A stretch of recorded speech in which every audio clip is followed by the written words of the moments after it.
Hello hi नमस्ते आदाब सत श्री अकाल, की हालचाल, कैसे हैं आप लोग। मैं कुलदीप भंडारी आपका स्वागत करता हूं वेदांतुज 910 चैनल पे।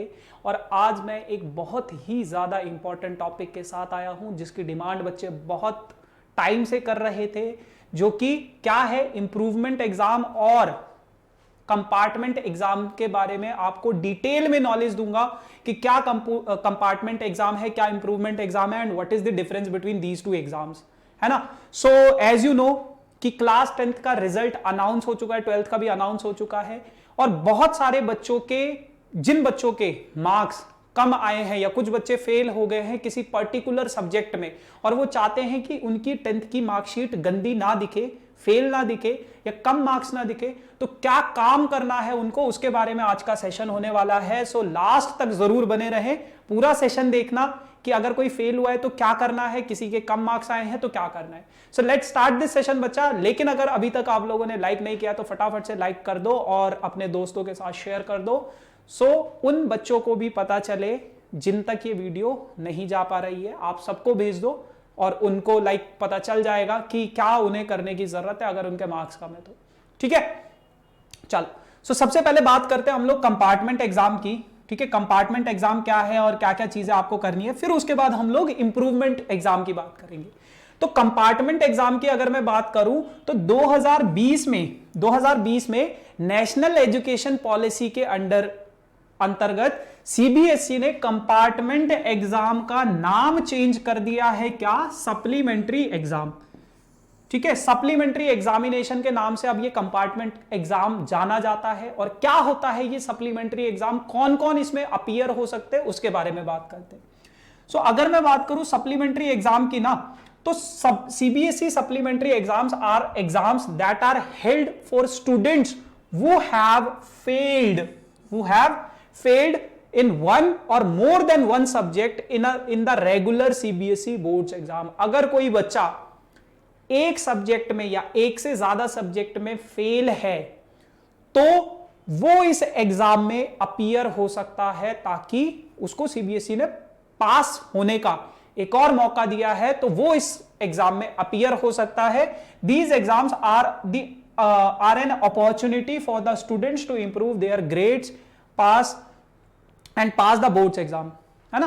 तो ये एक अपॉर्चुनिटी है उन बच्चों के लिए जो अगर किसी सब्जेक्ट में, एक या एक से ज्यादा सब्जेक्ट में फेल है 10th 12th ग्रेड में, तो वो इस एग्जाम में बैठ सकता है जिस पर्टिकुलर एग्जाम में वो फेल है, और वो एग्जाम देके वो पास हो सकता है। ठीक है, अच्छा। Who can apply CBSE supplementary exam, कौन कौन बच्चा सीबीएसई सप्लीमेंट्री एग्जाम दे सकता है। सारे बच्चे नहीं दे सकते, लेकिन सिर्फ वो बच्चे दे सकते हैं जो किसी सब्जेक्ट में फेल है। एक या एक से ज्यादा सब्जेक्ट में अगर आप फेल हो या फिर किसी XYZ रीजन की वजह से आप एब्सेंट थे उस एग्जाम में, नहीं जा पाए, है ना। लेट्स से कई बच्चों की तबीयत खराब हो जाती है, वो एब्सेंट हो जाते हैं, XYZ कोई भी रीजन हो जाता है, कुछ इमरजेंसी आ जाती है, उसकी वजह से वो एग्जाम नहीं दे पाए अपने बोर्ड्स का, तो वो बच्चे भी अपीयर हो सकते हैं उस सप्लीमेंट्री एग्जाम में। ठीक है, अच्छा, आगे बात करते हैं हाउ टू अप्लाई सीबीएसई। अब हमें ये तो पता चल गया कि मैं अपीयर हो सकता हूं या नहीं। अब मैं अगर अपीयर होना चाहता हूं तो मुझे क्या करना पड़ेगा। तो बच्चा जो ऑफिशियल एप्लीकेशन होता है ना उसका, वो सीबीएसई अनाउंस करता है। और कब, कैसे आप उसको अप्लाई कर सकते हो, आप ऑनलाइन और ऑफलाइन दोनों ही मोड पे अप्लाई कर सकते हो। कहां पे, ऑफिशियल वेबसाइट जो है सीबीएसई की, cbse.gov.in पे जाकर आप उस एप्लीकेशन को भर सकते हो कि हाँ भैया मैं इस एग्जाम में फेल हो गया हूं या एब्सेंट था और मैं इस एग्जाम में अपीयर होना चाहता हूं। ठीक है, तो ये चीज है। बाकी कब होते हैं ये सप्लीमेंट्री एग्जाम, जैसे कि आप लोगों को पता है रिजल्ट अनाउंस हो गया है, तो अब ये जो एग्जाम होंगे ये मंथ ऑफ जुलाई में होने के चांसेस हैं। ठीक है, जुलाई में, नियरली जुलाई के आसपास वो आपके एग्जाम रहेंगे। एंड जो एग्जैक्ट डेट है वो सीबीएसई रिलीज करती है अपनी वेबसाइट में। अपनी वेबसाइट पे, उनकी जो वेबसाइट है वहां पे वो रिलीज कर देगी कि इस डेट को आप लोग मतलब अप्लाई कर सकते हो और आपका एग्जाम इस डेट पे होगा। ठीक है, तो ये बहुत सिंपल सी चीज है। फिर अगर मैं आगे बात करूं तो क्या इसका सिलेबस रहेगा, क्या डिफिकल्टी लेवल रहता है सप्लीमेंट्री एग्जाम का। तो बेटा याद रखना जो भी आपका पेपर था जिसमें आप फेल हो चुके हो, जब आप सप्लीमेंट्री एग्जाम दोगे ना तो उसका जो लेवल होता है उस एग्जाम के कंपैरिजन में थोड़ा सा कम होता है, क्योंकि सीबीएसई चाहती है कि आप फेल मतलब किसी एक सब्जेक्ट की वजह से कम नंबर आगे फेल हो गए तो आप मतलब उसमें ज्यादा डिप्रेस्ड फील ना करो, तो फिर वो जो पेपर कंडक्ट करते हैं उसका लेवल पहले के हिसाब से काफी ज्यादा धीरे रहता है, मतलब बहुत इजी रहता है उसके कंपैरिजन में। ठीक है, चांसेस यही रहते हैं कि उसका डिफिकल्टी लेवल थोड़ा सा कम हो रेगुलर बोर्ड्स एग्जाम से। ठीक है, तो ये उसके डिफिकल्टी लेवल का है कि वो थोड़ा सा, क्या सिलेबस है, सिलेबस वही रहेगा लेकिन डिफिकल्टी लेवल थोड़े से कम होने के चांसेस है। ठीक, कई सारे बच्चों को तो ये भी लगता है कंपार्टमेंट का एग्जाम ज्यादा मुश्किल है, बट ऐसा नहीं होता है, थोड़ा सा डिफिकल्टी लेवल कम होता है, क्योंकि अगर उन्हें और मुश्किल बनाना होता तो फिर वो ये रखते ही नहीं। ठीक, पेन पेपर का मोड होता है, ये तो आपको पता ही है, जैसे आपका रेगुलर बोर्ड एग्जाम हुआ था वैसे ही ये भी होता है। फिर अब यहां पे एक एग्जांपल के थ्रू मैंने आपको समझाया है, मान लो आपके पास क्लास 10th में मैथमेटिक्स में कंपार्टमेंट आ गई किसी बच्चे की, ठीक है, फेल हो गए हो मतलब। अच्छा, दूसरी चीज, आप सिर्फ उसी सब्जेक्ट का सप्लीमेंट्री एग्जाम दे सकते हो जिसमें आप फेल हो, ये नहीं कि हिंदी में मैं पास हूं और मैं उसका सप्लीमेंट्री एग्जाम दे रहा हूं, नहीं, सप्लीमेंट्री एग्जाम अलग है, इंप्रूवमेंट एग्जाम अलग है, वो इंप्रूवमेंट में आता है, उसको मैं डिटेल में समझाऊंगा अभी। मान लो अगर आप मैथमेटिक्स बेसिक में फेल हो गए हो तो आप जो है मैथमेटिक्स बेसिक का ही एग्जाम दे सकते हो। कंपार्टमेंट एग्जाम जो होगा आपका वो किसका होगा, मैथमेटिक्स बेसिक्स का। अगर आप स्टैंडर्ड मैथमेटिक्स में फेल हो गए हो तो आप जो है बेसिक का भी ऑप्शन चूज कर सकते हो। आपको लगा पहली बारी में कि स्टैंडर्ड बहुत मुश्किल हो रही है जिसकी वजह से मैं फेल हो गया, तो आपके पास ये ऑप्शन रहता है कि आप स्टैंडर्ड मैथ्स का ही एग्जाम देना चाहते हो या फिर बेसिक मैथ्स का एग्जाम देना चाहते हो। बट ये ध्यान रखना, अगर आप बेसिक मैथ्स चूज करोगे तो 11th-12th में फिर आप मैथ्स कंटिन्यू नहीं कर सकते। समझ गए इतनी बात? बेसिक अगर आपने चूज कर लिया, ये नहीं होगा कि पहले तो मैंने स्टैंडर्ड चूज किया था अब मैंने बेसिक चूज कर लिया, तो 11th-12th में फिर आप मैथ्स को कंटिन्यू नहीं कर सकते हो। तो ये चीजें हैं, बेसिक में कंपार्टमेंट है तो सिर्फ यही ऑप्शन बचता है, आप बेसिक का ही पेपर दोगे। स्टैंडर्ड में कंपार्टमेंट आ गई तो आप स्टैंडर्ड का भी दे सकते हो और बेसिक का भी दे सकते हो, ये आपके ऊपर है। ठीक है, चलो अब अगर मैं ये सारा कुछ आपके पास कंपार्टमेंट एग्जाम का था। जो बच्चा फेल हो गया किसी सब्जेक्ट में, उस सब्जेक्ट का वो कंपार्टमेंट एग्जाम दे सकता है ताकि वो पास हो जाए।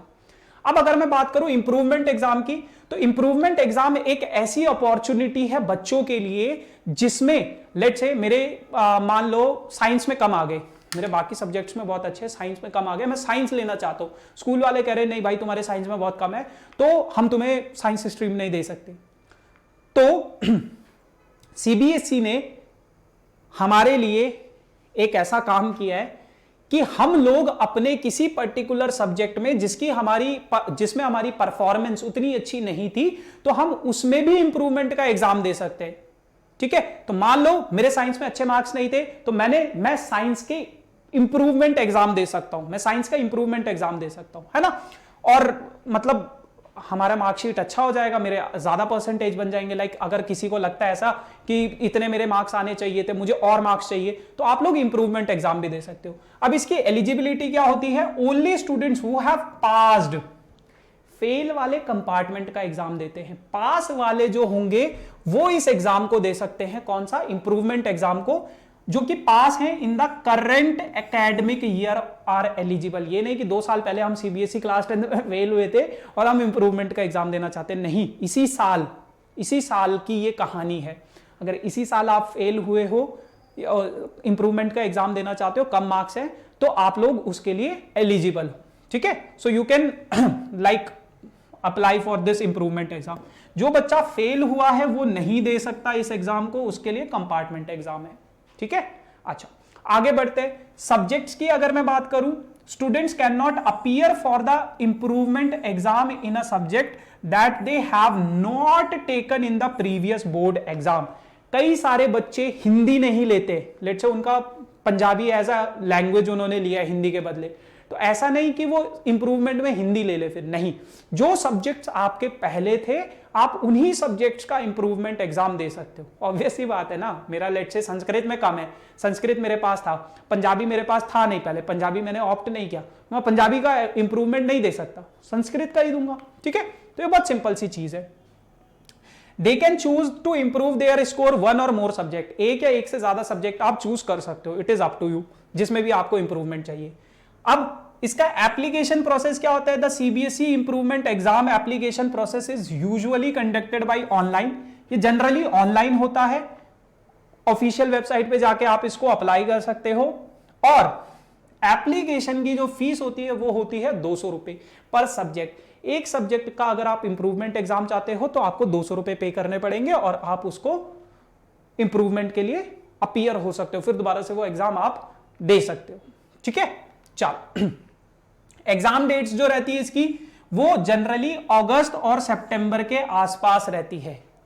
अगर आप किसी सब्जेक्ट में इंप्रूवमेंट एग्जाम चाहते हो तो अगस्त और सितंबर के आसपास आपके पास वो डेट रहती है, और जैसे जब भी रिजल्ट अनाउंस होता है तो उसके कुछ ही महीनों में वो इंप्रूवमेंट एग्जाम्स कर देते। सबसे इंपॉर्टेंट चीज जो यहां पे ये है कि कब उनका रिजल्ट डिक्लेयर किया जाता है, कब उनका रिजल्ट डिक्लेयर किया जाता है, अच्छा ये नहीं है, कब उनका रिजल्ट डिक्लेयर किया जाता है, ये यहां पे नहीं है क्या, चलो मैं बता देता हूं आपको। उनका जो रिजल्ट है 1 या 2 वीक के अंदर अंदर आप लोगों का रिजल्ट डिक्लेयर कर दिया जाता है और आपकी जो मार्कशीट है नई बनकर आ जाती है। एग्जाम का जो पैटर्न होता है, इंप्रूवमेंट एग्जाम का जो पैटर्न होता है वो सेम रहता है, इसका डिफिकल्टी लेवल भी लगभग सेम रहेगा पुराने वाले पेपर के जैसा। ऐसा नहीं है कि इस बार वो इजी दे देंगे, वो कंपार्टमेंट वाले एग्जाम में चांसेस है कि इजी दे दे, बट यहां पे आपको इजी बिल्कुल नहीं मिलेगा। ठीक है, तो ये चीजें आपको ध्यान रखनी है। ठीक, डिफिकल्टी लेवल क्या रहेगा, सेम रहेगा जैसे कि मेंस एग्जाम का था, और सिलेबस में भी कोई चेंज नहीं होगा, वही सारी चीजें होंगी। अच्छा हाँ, ये रहा ना, रिजल्ट जो होगा इंप्रूवमेंट एग्जाम का जो रिजल्ट है usually declared with in the few weeks of the exam. जैसे आज अगर आपने इंप्रूवमेंट का एग्जाम दिया है तो 1 या 2 वीक के अंदर अंदर वो आपका रिजल्ट भी डिक्लेयर हो जाता है, 2 या 3 वीक के अंदर अंदर वो आपका रिजल्ट भी डिक्लेयर हो जाता है। और एक सबसे बड़ी इंपॉर्टेंट चीज, the improved score will be mentioned in the mark sheet and certificate issued by the CBSE। ये तो चलो ठीक है। एक जो हाँ ये what if I fail or secure less marks, भाई मैंने इंप्रूवमेंट का एग्जाम दे दिया और मान लो मैं उसमें फेल हो गया, ठीक है, या फिर मान लो मेरे पहले हिंदी में 80 नंबर आए थे, अब मेरे 70 नंबर आ गए, पहले से भी कम आ गए, तो क्या मेरे ये वाले मार्क्स काउंट होंगे? क्या मैं फेल माना जाऊंगा? नहीं, ये आपके ऊपर है। सुप्रीम कोर्ट ने सीबीएसई को ये गाइडलाइंस दी है कि स्टूडेंट्स चूज करेगा कि उसके पहले वाले मार्क्स काउंट हो या फिर बाद वाले मार्क्स काउंट हो। अगर कोई बच्चा बाद में फेल हो जाता है इंप्रूवमेंट एग्जाम में तो इट इज स्टूडेंट के ऊपर है कि नहीं भैया मेरे को वही पहले वाले मार्क्स चाहिए, बाद वाले में कम आते, नहीं प्रभु ऐसा मत करो, मेरे पहले वाले मार्क्स जोड़ दो। तो that is also you can do, है ना। अगर आप चाहते हो कि पहले वाले मार्क्स रिटेन करे जाएं तो वो भी पॉसिबिलिटी है। ठीक, ये सारी चीजें। बाकी अगर मैं वैलिडिटी की बात करूं, the improvement exam scores are considered valid for admission.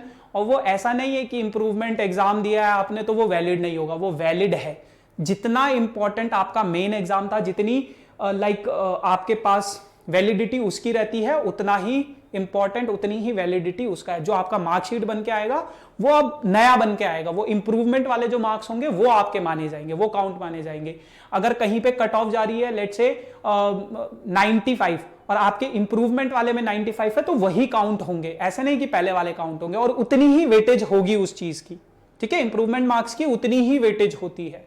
ठीक, so this is all about for today session. अगर आप लोगों को कुछ लगा हो कि हमने बहुत सारी चीजें आज के सेशन में जानी है तो you can give a like और चैनल को सब्सक्राइब जरूर करें। अपने दोस्तों के साथ भी आप लोग शेयर कर सकते हो ताकि ज्यादा से ज्यादा लोगों तक ये नॉलेज पहुंचे, है ना।